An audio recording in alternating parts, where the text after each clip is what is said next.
ఒక ఎముకలకు వస్తాయా? జీవం వస్తుందా? రాదు కదా. కానీ మనం చనిపోయినాక మనకి జీవం ఎక్కడుంటుంది? పరలోకమందు మనకి జీవం ఉంటుంది. కానీ నీవు నేను మరి ఇన్ని ఒక్కరోజు ప్రార్థన రాకపోతే ఎన్ని రోజులు రానట్టు? 1000 దినములు రానట్టు. అలాగే మనం ఎన్ని డుబ్బాలు కొడుతున్నాము. మరి రేపు లెక్క రాసాడా రాయడా? ముఖ్యంగా ఆరాధన చేసే వాళ్ళకి ఎక్కువ ఉంటుంది. దానికి జవాబు చెప్పాలి. మనం చర్చికి రాకపోతే జవాబు దేవునికి చెప్పాలి.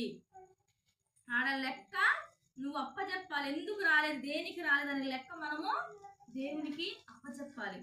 మనం ఈ భూలోకంలో ఉన్న దాని గురించి ఆలోచించడం కాదు. ఇది మనకి అద్దె లాంటిది, కానీ మనకు శాశ్వతం ఏంది?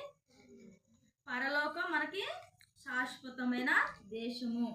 ఇక్కడ చనిపోయిన ఆ ఎముకలకి జీవం వచ్చినట్లు మరి మనం ఈ యొక్క లోకంలో సచ్చి బ్రతుకుతున్న మనకి జీవం దేంట్లో ఉంది? జీవము దేంట్లో ఉంది? మనకి దేవుడిలో జీవం ఉంది, ఆయన మాటల్లో జీవం ఉంది, ఆయన ప్రార్థనలో మనకి జీవం ఉంది. మనము జీవము కలిగి జీవించాలి. ఆ జీవము లేకపోతే మనం జీవించకపోయినా ఏమీ బాధ లేదు. రెండోది ఏంది? జీవము కలిగి జీవించటం. దాని దేంట్లో ఉంది?